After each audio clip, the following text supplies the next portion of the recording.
ಶ್ರೀಗುರುಭ್ಯೋ ನಮಃ. ಹರಿ ಓಂ. ಕಲ್ಯಾಣಾದ್ಭುತಗಾತ್ರಾಯ ಕಾಮಿತಾರ್ಥಪ್ರದಾಯನೇ ಶ್ರೀಮದ್ವೆಂಕಟನಾಥಾಯ ಶ್ರೀನಿವಾಸಾಯ ತೇ ನಮಃ. ನಾರಾಯಣಂ ಸುರಗುಣಂ ಜಗದೇಕನಾಥಂ ಭಕ್ತಪ್ರಿಯಂ ಸಕಲಲೋಕನಮಸ್ಕೃತ್ಯಂ ಚ ತ್ರೈಗುರುಣಮದ್ಯುತಮಜುಮುವಿಮುವಾಧ್ಯಮೇಶಂ ವಂದೇ ಭವಗ್ನಮರಾಸುರಸಿದ್ಧಿವಂದ್ಯಂ. ವ್ಯಾಸಾಯ ಭವನಾಶಾಯ ಶ್ರೀಶಾಯ ಗುಣರಾಶಿಯೇ ಹೃದ್ದಾಯ ಶುದ್ಧವಿದ್ಯಾಯ ಮಧ್ವಾಯ ಚ ನಮೋ ನಮಃ. ನಾರಾಯಣಂ ನಮಸ್ಕೃತ್ಯಂ ನರಂ ಚೈವ ನರೋತ್ತಮಂ ದೇವೀಂ ಸರಸ್ವತಿಂ ವ್ಯಾಸಂ ತತೋ ಜಯಮುದೀರಯೇತ್. ನಮೋಸ್ತು ತಾತ್ವಿಕಾ ದೇವಾ ವಿಷ್ಣುಭಕ್ತಿಪರಾಯಣಃ ಧರ್ಮಮಾರ್ಗೆ ಪ್ರೇರಯಂತೋ ಭವಂತಃ ಸರ್ವ ಏವ ಹಿ. ನಮಸ್ತೆ ಪ್ರಾಣೇಶ ಪ್ರಣತವಿಭಾವ ಆವನಮಗಃ ನಮಃ ಸ್ವಾಮಿ ರಾಮಪ್ರೀತಾಂ ಹನುಮಾನ್ ಗುರುಗುಣಃ. ನಮಸ್ತುಭ್ಯಾಂ ಭೀಮಪ್ರಭೃತಮಕೃಷ್ಣೇಷ್ಟ ಭಗವಾನ್ ನಮಃ ಶ್ರೀಮನ್ಮಧ್ವಪ್ರದ್ಯುಷ ಸದೃಶಂ ನೋ ಜಯ ಜಯಾಃ. ಭಾವಬೋಧಕ ಸತ್ಯಾಭಿಜ್ಞಾಕರಬ್ಜೋತ್ಯಾನ್ ಪಂಚಾಷಟ್ವರ್ಷಪೂಜಕಾನ್ ಸತ್ಯಪ್ರಮೋದತೀರ್ಥಾರ್ಯಾನ್ ಯೌಮೀನಾಯ ಸಧಾರತಾನ್. ಪೃಥ್ವೀಮಂಡಲಮಧ್ಯಸ್ಥಪೂರ್ಣಬೋಧಮತಾನುಗಃ ವೈಷ್ಣವಃ ವಿಷ್ಣುಹೃದಯತಾನ್ ನಮಸ್ತೆ ಗುರುಂ ಮಮಃ. ಆಪಾದಮೌಳಿಪರ್ಯಂతం ಗುರುಣಾಮಾಕೃತಿಂ ತ್ವರೇತ್ತೇನ ವಿಘ್ನಂ ಪ್ರಣಶ್ಯಾಂತಸಿದ್ಧಿಂಚಿತ ಮನೋರಥಾಃ. ಸ್ವಸ್ವಸ್ಥಶೇಷ ಸನ್ಮಂಗಳಾನಿ ಭವಂತು ಸಂತು. ಶ್ರೀ ಗುರುಭ್ಯೋ ನಮಃ. ಶ್ರೀ ಗುರುಭ್ಯೋ ನಮಃ. ಶ್ರೀ ಗುರುಭ್ಯೋ ನಮಃ. ಹರಿ ಓಂ. ಪಾಲಯಾಚ್ಯುತ ಪಾಲಯಾಜಿತ ಪಾಲಯ ಕಮಲಾಲಯ ಲೀಲಯಾ ಧೃತ ಭೂಧರಾಂಬುರು ಹೋದರ ಸ್ವಜನೋಧರ. ಹೈಮಕಿಂಕಿಣಿಮಾಲಿಕಾರಿಶಲಾಂಚಿತಂ ತಮವಂಚಿತಂ ಕಮ್ರಕಾಂಚನವಸ್ತಚಿತ್ರಘಟಂ ಘನಪ್ರಭಯಾ ಘನಂ. ನಮ್ರನಾಗಕರೋಪಮೋರುಮನಾಮಯಂ ಶುಭಧೀಮಯಂ ನೌಮ್ಯಹಂ ವರರೌಪ್ಯಪೀಠಕೃತಾಲಯಂ ಹರಿಮಾಲಯಂ. ಪಾಲಯಾಚ್ಯುತ ಪಾಲಯಾಜಿತ ಪಾಲಯ ಕಮಲಾಲಯ ಲೀಲಯಾ ಧೃತ ಭೂಧರಾಂಬುರು ಹೋದರ ಸ್ವಜನೋಧರ. ಹೈಮ ಹೈಮ ಅಂತಂದರೆ ಬಂಗಾರ. ಬಂಗಾರದಿಂದ ಮಾಡಿರತಕ್ಕಂಥ ಕಿಂಕಿಣಿಗಳು ಅಂದರೆ ಗೆಜ್ಜೆಗಳು. ಅದು ಎಂಥ ಬಂಗಾರ ಅಂದರೆ ಉತ್ತಮವಾದಂಥ ಬಂಗಾರ, ಸ್ವಚ್ಛವಾದಂಥ ಬಂಗಾರ,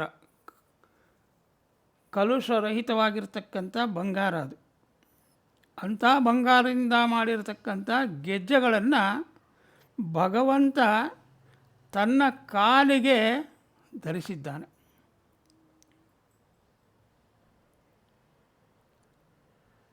ಗೆಜ್ಜೆಗಳು ಬಂಗಾರ ಅಂತೆಂಬುದು ಪಾದಗಳಿಗೆ ಸ್ಪರ್ಶ ಮಾಡಲೇಬಾರದು ಅಂತ ಶಾಸ್ತ್ರ ಹೇಳೋದು ನಮ್ಮಲ್ಲಿದೆ. ಅದು ನಮ್ಮಂಥವರಿಗೆ ಅದು ಅನ್ವಯಿಸ್ತದಾಗಲಿ, ಭಗವಂತನಿಗಲ್ಲ ಅದು.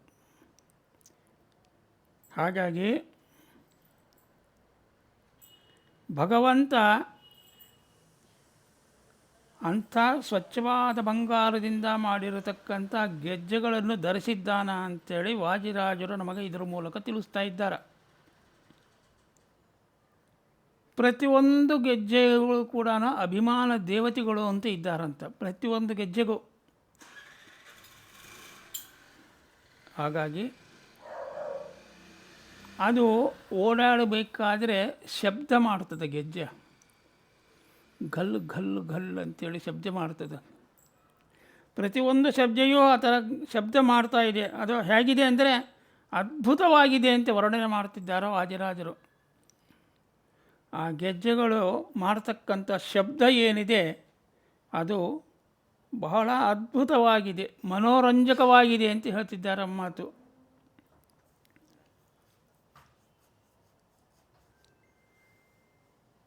ಇಂಥ ರಜತ ಗಡ್ಡಿಗಳನ್ನು ಧರಿಸಿದ ಭಗವಂತ ತಾನೇ ಗೆಜ್ಜೆಗಳಲ್ಲಿ ಇದ್ದು ಶಬ್ದವನ್ನು ತಾನೇ ಮಾಡಿಸ್ತಾನೆ. ಧರಿಸಿರುವವನೂ ಅವನೇ, ಆ ಗೆಜ್ಜೆಗಳಲ್ಲಿ ಇರುವವನೂ ಅವನೇ, ಗೆಜ್ಜೆಗಳಿಂದ ಧ್ವನಿಯನ್ನು ಮಾಡುವವನು ಅವನೇ. ಹೀಗೆ ಆ ಬಂಗಾರದ ಗೆಜ್ಜೆಗಳಿಂದ ಬರತಕ್ಕಂಥ ಶಬ್ದ ಬಹಳ ಸುಂದರವಾಗಿ ಭಗವಂತ ಮಾಡ್ತಾ ಇದ್ದಾನ ಅಂತ ತೋರಿಸ್ತಾರೆ. ಅಂದರೆ ಈ ಶಬ್ದಗಳಿಗೆ ಅಭಿಮಾನಿ ದೇವತೆ ಯಾರು ಅಂದರೆ ವಾಯುದೇವರು. ಅದಕ್ಕೆ ರಾಘವೇಂದ್ರ ಸ್ವಾಮಿಗಳು ಆ ಪ್ರಾತಃಸಂಕಲ್ಪ ಗದ್ಯದಲ್ಲಿ ಒಂದು ಮಾತು ಹೇಳ್ತಾರೆ. ಮಾತು ಧನ್ಯಾತ್ಮಕ ಅಂತೇಳಿ, ಧ್ವನ್ಯಾತ್ಮಕ, ಶಬ್ದಗಳಿಂದ ಕೂಡಿರ್ತಕ್ಕಂಥದ್ದು. ಅಂದರೆ ಶಬ್ದಗಳಿಂದ ಅಭಿಮಾನಿ ದೇವತೆ ಆಗಿರತಕ್ಕಂಥ ವಾಯುದೇವರು ಅಂತ ಅಲ್ಲಿ ನಮಗೆ ರಾಯರು ತಿಳಿಸಿಕೊಡ್ತಾ ಇದ್ದಾರೆ.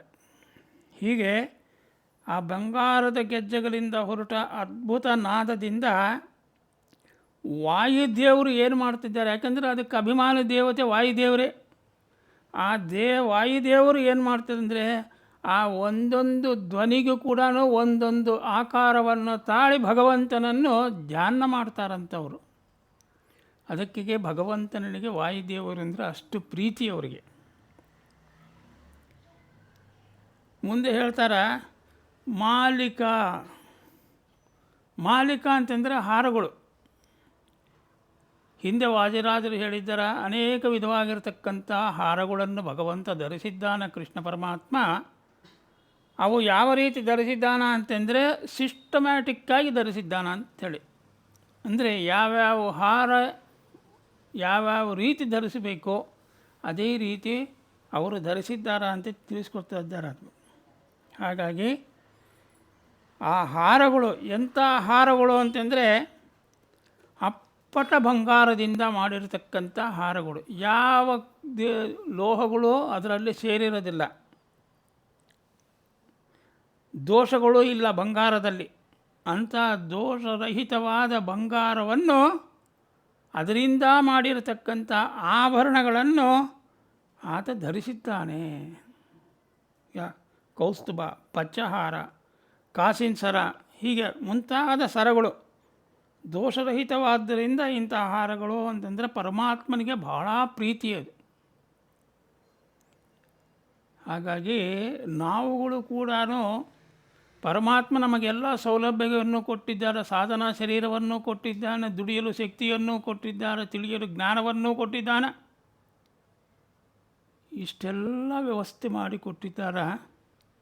ಆದರೆ ನಾವುಗಳು ಕೂಡ ಭಗವಂತನಿಗೆ ಕೈಲಾದ ಮಟ್ಟಕ್ಕೂ ಇಂಥ ಒಂದು ಬಂಗಾರದಿಂದ ಮಾಡಿರತಕ್ಕಂಥ ಆಭರಣವನ್ನು ಹಾಕಲು ಪ್ರಯತ್ನ ಮಾಡಬೇಕು ಅಂತ ವಾದಿರಾಜರು ತೋರಿಸ್ತಾರೆ. ಯಾವ್ಯಾವುದನ್ನು ತೊಗೊಂಬಂದು ಹಾಕಬೇಡ್ರಿ, ಕಲುಷಿತವಾಗಿರತಕ್ಕಂಥ ಹಾರಗಳನ್ನು ತಂದು ಹಾಕಬೇಡ್ರಿ ಭಗವಂತನಿಗೆ, ಅದರಿಂದ ನಿಮಗೆ ಯಾವ ಫಲವೂ ಸಿಗೋದಿಲ್ಲ. ದೋಷರಹಿತವಾಗಿರತಕ್ಕಂಥ ಅಪ್ಪಟ ಬಂಗಾರದಿಂದ ಮಾಡಿರತಕ್ಕಂಥ ಆಭರಣಗಳನ್ನು ತೊಗೊಂಬಂದು ನೀವು ಭಗವಂತನಿಗೆ ಹಾಕ್ರಿ. ಭಗವಂತ ಅದರಿಂದ ತೃಪ್ತಿಯಾಗ್ತಾನೆ, ನಿಮಗೆ ಮೋಕ್ಷಕ್ಕೆ ಜ್ಞಾನವನ್ನು ಕೊಡ್ತಾನೆ, ಸಾಧನವನ್ನು ತೋರಿಸಿಕೊಡ್ತಾನೆ, ಯಾವ ರೀತಿ ಮಾಡಬೇಕು ಅಂತೆಂಬುದು ಅನುಗ್ರಹವನ್ನು ಮಾಡ್ತಾನೆ ಭಗವಂತ ಅಂತ ತಿಳಿಸಿಕೊಡ್ತಾ ಇದ್ದಾರೆ ಇಲ್ಲಿ ನಮಗೆ.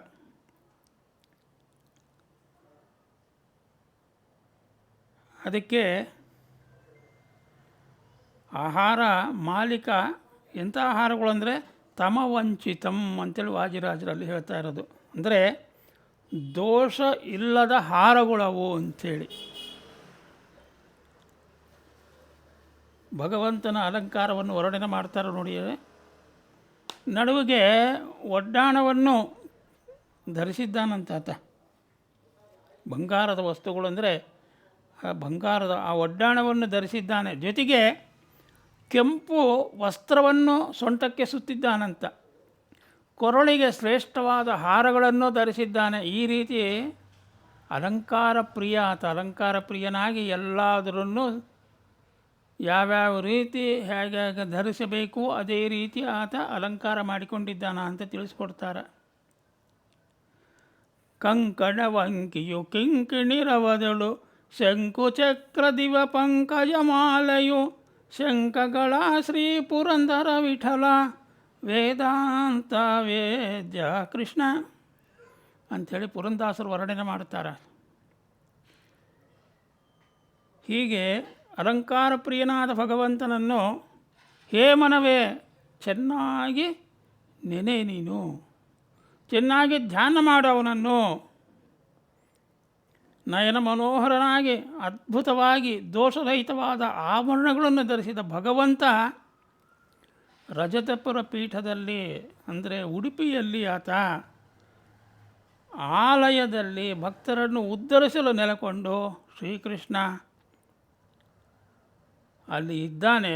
ಹೀಗಾಗಿ ಎಲ್ಲರೂ ತಲೆಬಾಗಿ ನಮಿಸಿ ಆತನನ್ನು ಪೂಜೆ ಮಾಡೋಣ ಅಂತ ಅಂತಿದ್ದಾರೆ ವಾದಿರಾಜರು. ಮುಂದೆ ಹೇಳ್ತಿದ್ದಾರೆ, ಇನ್ನು ಯಾವ ರೀತಿ ನಾವು ಭಗವಂತನನ್ನು ತಿಳಿಯಬೇಕು, ಯಾವ ರೀತಿ ಭಗವಂತನನ್ನು ಧ್ಯಾನ ಮಾಡಬೇಕು, ಪೂಜೆ ಮಾಡಬೇಕು ಎಂಬುದನ್ನು ಮುಂದಿನ ಶ್ಲೋಕದಲ್ಲಿ ನಮಗೆ ತಿಳಿಸಿಕೊಡ್ತಿದ್ದಾರೆ. ವೃತ್ತಜಾನು ಮನೋಜ್ಞ ಜಂಗಮಹೋದಹಂ ಪರಮೋಹದಂ ರತ್ನಕಲ್ಪನಕತ್ವಿಷಾಹೃತಹುತ್ತಮಂ ಸ್ತುತಿಮುತ್ತಮಂ ಪ್ರತ್ಯಹಂ ರಜಿತಾರ್ಜನಂ ರಮಯಾ ಸ್ವಯಾ ಗತಯಾ ಸ್ವಯಂ ಚಿತ್ತಚಿಂತೆಯ ರೂಪ್ಯ ಪೀಠಕೃತಾಲಯಂ ಹರಿಮಾಲಯಂ. ನೋಡಿ, ಹೇ ಮನವೇ, ಹೇ ಮನಸ್ಸೇ, ಭಗವಂತನನ್ನು ಈ ರೀತಿ ಚಿಂತನೆ ಮಾಡು ಅಂತ ಹೇಳ್ತಿದ್ದಾರೆ. ವೃತ್ತಜಾನು, ದುಂಡನೆಯ ಮೊನಗಂಟುಗಳು, ಮನೋಲ್ಲಾಸವಾದ ಅದ್ಭುತವಾದ ರಮ್ಯವಾದ ಭಗವಂತನ ದುಂಡನೆಯ ಮೊನಗಂಟುಗಳನ್ನು ಚೆನ್ನಾಗಿ ಭಕ್ತಿಯಿಂದ ನೀನು ಧ್ಯಾನ ಮಾಡು. ಯಾಕೆ ವಾದಿರಾಜರು ಈ ರೀತಿ ಭಕ್ತಿಯಿಂದ ಧ್ಯಾನ ಮಾಡು ಅಂತ ತಿಳಿಸಿಕೊಡ್ತಾ ಇದ್ದಾರೆ ನಮಗೆ ಅಂತೇಳಂದರೆ, ಅದು ಮೋಹದಂ. ಆ ರೀತಿ ನಾವು ಮಾಡೋದರಿಂದ ನಮಗೇನಾಗ್ತದೆ ಅಂತಂದರೆ, ಮೋಹದಂ ಅಂದರೆ ಯಾರು ಭಗವಂತನ ಪಾದವನ್ನು ಚೆನ್ನಾಗಿ ತಿಳಿದು ಧ್ಯಾನ ಮಾಡುತ್ತಾರೋ ಅವರಿಗೆ ಮೋಹವನ್ನು ಕೊಡುವುದಿಲ್ಲ ಭಗವಂತ. ಇಲ್ಲ ಅಂದರೆ ಸಂಸಾರದ ಮೋಹದಲ್ಲಿ ತೊಳಲಾಡಬೇಕಾಗುತ್ತದೆ ಜೀವಿ. ಹಾಗಾಗಿ ಭಗವಂತನ ಪಾದವನ್ನು ಆಶ್ರಯಿಸದೆ ಭಕ್ತಿಯಿಂದ ಧ್ಯಾನ ಮಾಡದಿದ್ದರೆ ಕರ್ಮಗಳನ್ನು ಅಶ್ರದ್ಧೆಯಿಂದ ಯಾರು ಮಾಡ್ತಾರೋ ಅಂಥವರಿಗೆ ಮೋಹವನ್ನು ಕೊಡ್ತಾನ, ಅದರಿಂದ ಫಲಗಳನ್ನು ಸರಿಯಾಗಿ ಕೊಡೋದಿಲ್ಲ. ಅಂಥ ಜೀವಿಗಳು ಮತ್ತೆ ಮತ್ತೆ ಮತ್ತೆ ಮತ್ತೆ ಹುಟ್ಟಿ ಹುಟ್ಟಿ ಹುಟ್ಟಿ ಅನೇಕ ಜನ್ಮಗಳು ತಾಳಿ ಸಂಸಾರದಲ್ಲಿ ತೊಳಲಾಡಬೇಕಾದೆ ಅಂತೇಳಿ ತಿಳಿಸಿಕೊಡ್ತಾ ಇದ್ದಾರೆ. ಅದಕ್ಕಾಗಿ ಭಗವಂತನನ್ನು ನಾವು ಚೆನ್ನಾಗಿ ತಿಳಿದು ಧ್ಯಾನ ಮಾಡಬೇಕು. ಈ ಸಂಸಾರದ ಭವಸಾಗರವನ್ನು ದಾಟಬೇಕು ಅಂತಂದರೆ ಮಹಾಜ್ಞಾನಿಗಳು ತಿಳಿಸಿಕೊಡ್ತಾ ಇದ್ದಾರೆ.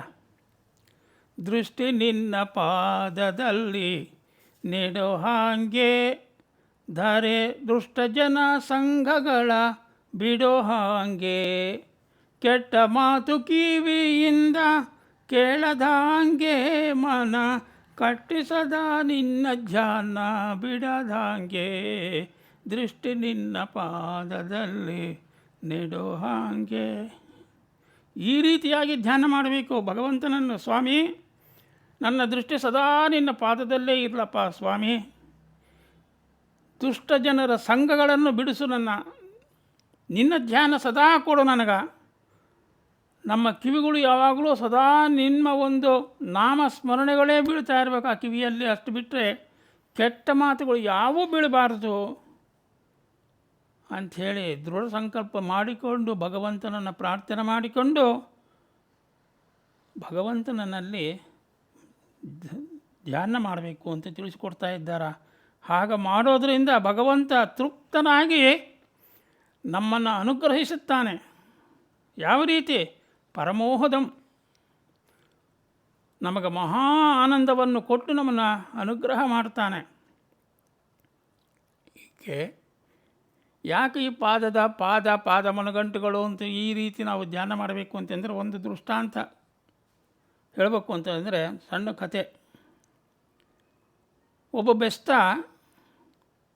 ಆ ಮೀನುಗಳನ್ನು ಹಿಡಿಬೇಕು ಅಂಥೇಳಿ ಹೋಗಿ ನೀರಿನಲ್ಲಿ ಇಳಿತಾನೆ.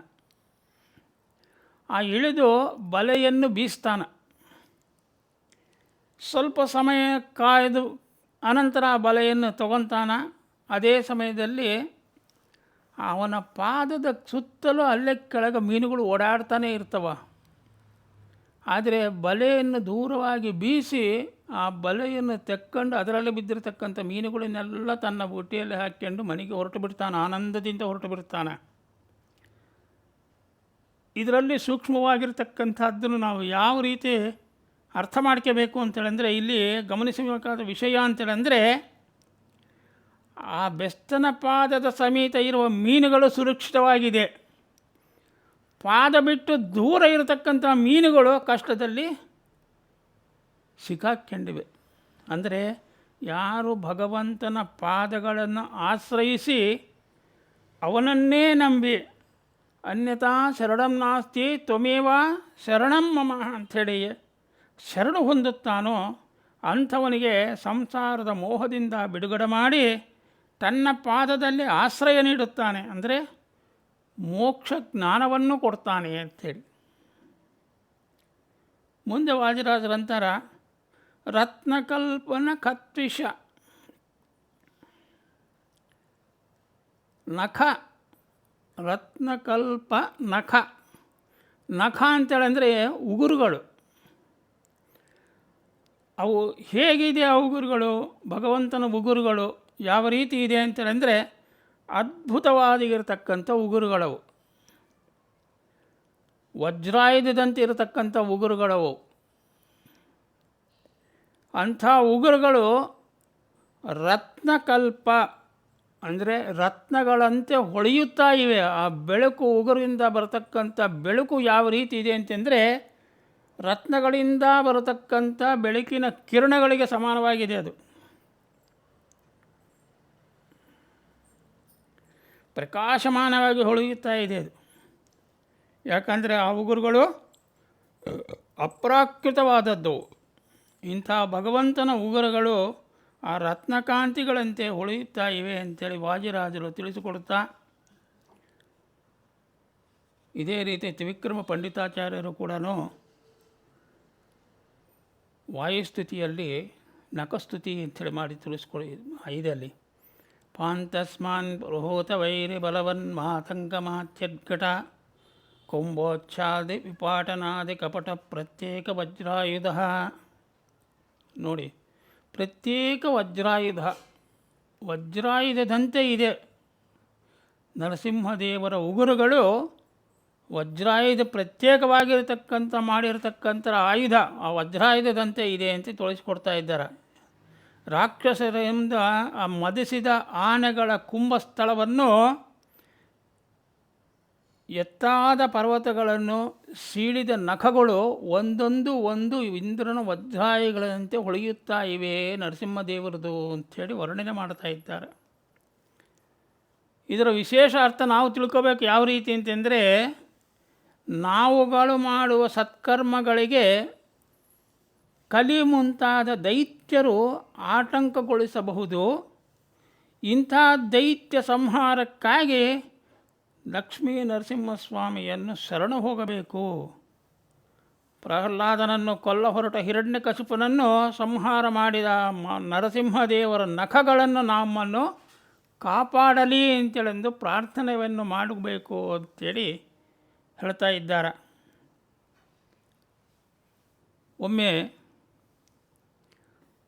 ಆಚಾರ್ಯರು, ಶ್ರೀಮದ್ ಆಚಾರ್ಯರು ಪಾಠ ಹೇಳ್ತಾ ಕೂತಿದ್ರಂತ.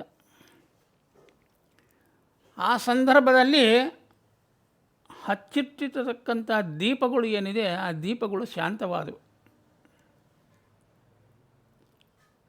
ಅಲ್ಲಿ ವಿಶೇಷ ಏನು ಅಂತಂದರೆ, ಶಾಂತವಾದರೂ ಸಹಿತಾಗಿ ಕತ್ತಲು ಆವರಿಸಲಿಲ್ಲ ಅಲ್ಲಿ. ಏನು ಕಾರಣ ಅಂತೇಳಂದರೆ ಹೇಳ್ತಾರ, ವ್ಯಾಖ್ಯಾತ ವಿಕಿತ ಕಥಾ ಜನಪ್ರತೀತ ಸಂಕಾಂತೆ ಪುನರಪಿ ವಾಚಯಾಂ ಬಭೂವ ಅಂಗುಷ್ಟಸ್ಫುಟನಕರಾಂತಂ ರೋಚಿ ಶೈವ.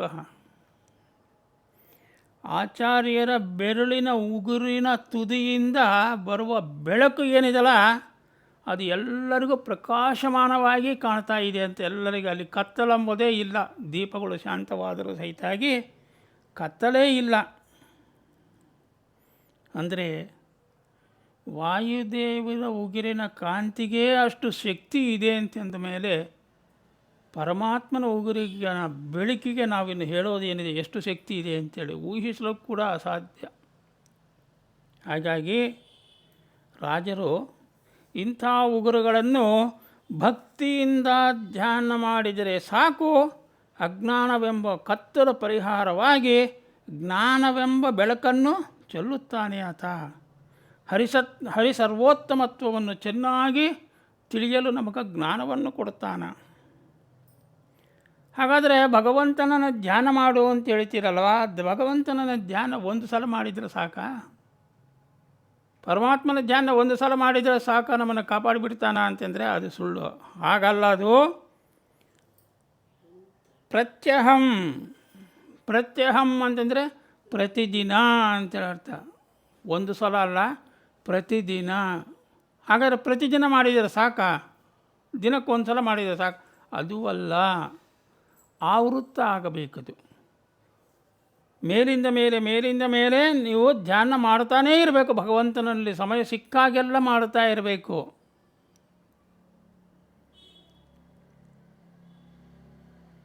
ಹೀಗೆ ಮಾಡಿದರೆ ನಮಗೆ ಅಂತ್ಯಕಾಲದಲ್ಲಿ ಭಗವಂತನ ಸ್ಮರಣೆ ಬಂದೇ ಬರ್ತದೆ. ಅವಾಗ ಆ ಭಗವಂತನ ಮೊಣಗಂಟುಗಳನ್ನು ಸ್ಮರಣೆ ಹಾಗೆ ಮಾಡಿದರೆ ಮೋಹ ಅಜ್ಞಾನ ಎಲ್ಲ ದೂರವಾಗಿ ನಮಗೆ ಹರಿಸರ್ವೋತ್ತಮತ್ವವನ್ನು ನಮಗೆ ಜ್ಞಾನವನ್ನು ಭಗವಂತ ಕೊಡ್ತಾನ ಅಂಥೇಳಿ ತಿಳಿಸ್ತಾ ಇದ್ದಾರೆ. ರದಿತಾರ್ಚನಂ ಮುಂದೆ ಹೇಳ್ತಾರೆ. ರದಿತಾರ್ಚನಂ ಅಂದರೆ ಅರ್ಚನ ಅಂತಂದರೆ ಪೂಜೆ ಮಾಡೋದು. ರಜಿತ ಅಂತೇಳಿದ್ರೆ ಇಲ್ಲಿ ಎರಡು ಅರ್ಥಗಳು. ಒಂದು ಅರ್ಥ ಬೆಳ್ಳಿ ಅಂತಲೂ ಬರ್ತದೆ, ಇನ್ನೊಂದು ಅರ್ಥ ಚೆನ್ನಾಗಿ ಮನಪೂರ್ವಕವಾಗಿ ಭಕ್ತಿಯಿಂದ. ಹೀಗೆ ರಜಿತ ಅಂತಂದರೆ ಈ ರೀತಿಯಾಗಿ ಭಗವಂತನನ್ನು ನೀವು ಪೂಜೆ ಚೆನ್ನಾಗಿ ಭಕ್ತಿಯಿಂದ ಏಕಾಗ್ರತೆಯಿಂದ ಮನಸ್ಸು ಇಟ್ಟು ಪೂಜೆಯನ್ನು ಮಾಡಬೇಕು. ಇನ್ನೂ ಸ್ಪಷ್ಟವಾಗಿ ಹೇಳಬೇಕು ಅಂತೇಳಿದ್ರೆ ಯಾವ ರೀತಿ ಮಾಡಬೇಕು ಅಂತಂದರೆ, ರಮಯ ಲಕ್ಷ್ಮೀದೇವಿ ಸ್ವಯಾಗತೆಯ ಸ್ವಯಂ ಅಂತೇಳಿದ್ರೆ ತಾನೇ ಭಗವಂತನ ಆಲಯ ಏನಿದೆಯಲ್ಲ ಮನೆ, ಆ ಭಗವಂತನ ಮನೆಯನ್ನು ಕಸ ಹೊಡೆಯೋದನ್ನು ಮೊದಲು ಮಾಡಿಕೊಂಡು ಎಲ್ಲ ಕೆಲಸಗಳು ಲಕ್ಷ್ಮೀದೇವಿ ತಾನೇ ಮಾಡ್ತಾಳಂತೆ, ಇನ್ನೊಬ್ಬರಿಗೆ ಬಿಟ್ಟು ಕೊಡೋದಿಲ್ಲ ಆಕೆ. ಇದು ಸ್ವಾರ್ಥ ಎಂಬುದು ದೇವತಾರ್ಚನೆ ನಾವು ಬಿಡಬೇಕು ಅಂತ ಹೇಳ್ತಾರೆ. ಆದರೆ ಇಂಥ ಸ್ವಾರ್ಥವನ್ನು ಇಟ್ಕೋಬೇಕು ನಾವು. ಭಗವಂತನಲ್ಲಿ ಭಕ್ತಿ ನಾವೇ ಮಾಡ್ತೀವಿ, ಇನ್ನೊಬ್ಬರಿಗೆ ಬಿಟ್ಕೊಡಬಾರ್ದು ಎಂಬ ಸ್ವಾರ್ಥ ಇದ್ದರೆ ಅದು ಒಳ್ಳೆಯದದು. ಅದನ್ನು ಲಕ್ಷ್ಮೀದೇವಿ ಮಾಡ್ತಾಳೆ. ಏಕೆಂದರೆ ಕೋಟಿ ಕೋಟಿ ಭೃತ್ಯರಿರಲು ಹಠಕಾಂಬರನ ಸೇವೆ ಸಾಟಿ ಇಲ್ಲದೆ ಮಾಡಿ ತಾನೇ ಸೇವೆ ಮಾಡ್ತಾಳಂತ, ಯಾರಿಗೂ ಬಿಟ್ಕೊಡೋದಿಲ್ಲ. ಸಂತೋಷ ಪಡ್ತಾಳೆ ತಾನು ಮಾಡಿ ಭಗವಂತನ ಸೇವೆಯನ್ನು. ಹಾಗೆ ರಮಯ ಲಕ್ಷ್ಮೀದೇವಿ ಯಾವ ರೀತಿ ಮಾಡ್ತಾಳೋ ಆ ರೀತಿ ನಾವು ಕೂಡ ಮಾಡಬೇಕು ಅಂತ ವಾದಿರಾಜ ತಿಳಿಸಿಕೊಡ್ತಾ ಇದ್ದಾರೆ ಇಲ್ಲಿ. ಏ ಚಿತ್ತ, ಏ ಮನವೇ, ಚಿಂತೆಯ ಸ್ಮರಣೆಯನ್ನು ಮಾಡು. ಯಾರನೋ ರೂಪ್ಯಪೀಠ ಕೃತಾಲಯಂ ಹರಿಮಾಲಯಂ. ರೂಪ್ಯಪೀಠದಲ್ಲಿ ಇರತಕ್ಕಂಥ ಉಡುಪಿ ಕ್ಷೇತ್ರವನ್ನೇ ವಾಸಸ್ಥಾನವಾಗಿ ಮಾಡಿರ್ತಕ್ಕಂಥ ಶ್ರೀಕೃಷ್ಣನನ್ನು ಚೆನ್ನಾಗಿ ಈ ರೀತಿಯಾಗಿ ಅವನನ್ನು ನೆನೆ ಹೇ ಮನವೇ ಅಂಥೇಳಂದು ತಿಳಿಸಿಕೊಡುತ್ತಾ, ನಾವೂ ಅದೇ ರೀತಿ ಭಗವಂತನಲ್ಲಿ ಶ್ರದ್ಧಾಭಕ್ತಿಯಿಂದಲೇ ಹಿರಿಯರು ಜ್ಞಾನಿಗಳು ತಿಳಿಸಿಕೊಟ್ಟಿರೋ ಹಾದಿಯಲ್ಲಿ ನಡೆದು ಅವನ ಅನುಗ್ರಹಕ್ಕೆ ಪಾತ್ರರಾಗಬೇಕಂತೆಂದು ತಿಳಿಸುತ್ತಾ ಇಂದಿನ ಪ್ರವಚನವನ್ನು ಶ್ರೀ ಭೂಸಮೇತ ಶ್ರೀನಿವಾಸನ ಚರಣಾರವಿಂದಗಳಲ್ಲಿ ಸಮರ್ಪಣೆ ಮಾಡ್ತಾ ಇದ್ದೇನೆ. ಶ್ರೀಕೃಷ್ಣ ಅರ್ಪಣಮಸ್ತು.